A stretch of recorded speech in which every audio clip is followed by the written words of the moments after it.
A New Hope, Nier Chapter 119 Fan Fiction by Azazyel. Please subscribe to this YouTube channel for listening and patreon.com/Azazyel to read all of Azazyel's stories. It was one thing to kill Grimm and even the odd bandit that tried to get fancy with how peaceful Vale had become. But the sheer disregard the space pirates had for their own lives was a distributing thing to behold. Whether the space pirates were in good shape or even had missing limbs from Samus's prior rampage and the crash landed upon the planet, they still came at us armed with their advanced weaponry that drained a lot of aura if we got hit by the corroding beams. And for a ship that had crash landed onto the planet with little care by the forces on the ship as it landed, it was astounding how the ship was still in good condition. Jake, we found a large working cargo elevator that leads to the cargo bay, engines, and at the end of the line, the control room. A scout told me and I paused before nodding and looked to 2B and A2. Girls, follow me, we need to kill the captain in the cargo bay, I announced with them saluting as they had already picked up tricks in slaughtering the space pirates I couldn't really micromanage as while they were fighting the space pirates Yorha had already started dissecting the corpses and taking apart their armor to find out weak points both in the materials as well as in its shape and design. With the space pirates' jetpack being more fragile, lightweight, and also acting as the suit's power core. Because for whatever reason the mother brain who created the space pirates decided that tiny nuclear cells for power banks was a swell idea and maybe it was as we found the ship was leaking low levels of radiation from its own blown-up nuclear cores that provided the ship its fuel. But still shooting or stabbing a space pirate in the back for whatever reason would overload the nuclear cores within the jetpack and flood the space pirate's body with excessive energy killing them when the power cell was broken. Killing these aliens makes me feel a lot more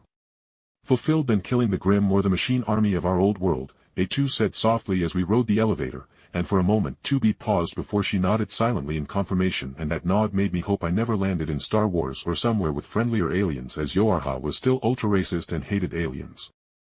Just be careful A2, I said quietly as the almost silent elevator hummed as it came to a stop and through the glass walls that were around us at the end of the cargo bay. And as the glass walls hissed and opened up we were welcomed by space pirate heads popping up from behind the cargo containers lining the room and then I hurriedly lifted a wall of sand in front of us that made loud thumping noises as the space pirate energy blasts collided with the sand wall. A2 and 2B with their pods went around the sides of the sand wall, and then I sent the sand wall forward to smash into the cargo containers to push them back and make the space pirates flinch. While my androids used their superhuman speed to dash forward while they were distracted thus they fell upon the space pirates with no mercy, their blades hacked them to pieces while their pods shot powerful lasers that blasted chunks of flesh apart when colliding with the metal carapace-like armor the space pirates wore. Then a large cargo container was launched at me and I felt my very soul tingle as I saw the cargo container was flecked with glowing blue moss-like crap so I knew the container was tainted or filled with phazon stuff but either way when I used a hand construct made out of sand to slam the cargo container to the side, I had to hurriedly dodge as a small car-sized blob of gray energy shot past my dodging form before colliding with the wall behind me and corroding it into rusted ashes. At the back end of the cargo bay was the ship's mutated captain that had been tainted and made far stronger than usual with phazon. Whereas an elite space pirate was about 3 meters tall, this one was a solid 5.5 meters tall with large shoulder-mounted laser cannons that glowed blue with phazon fueling the energy needs of the guns while the space pirate captain's arm cannon was glowing with the blue light of phazon. And my worry was right as from the arm cannon came a condensed boom of blue phazon energy that tainted wherever it was aimed. Though it was obvious as I dodged and hit around a cargo container that using that phazon arm cannon tired out the phazon hive mind that was boosting the space pirate's form. But when the monster saw me act like a coward and hide, it turned its guns upon A2 and 2B who were gleefully slaughtering the other space pirates and so I took that moment it was distracted to use my semblance.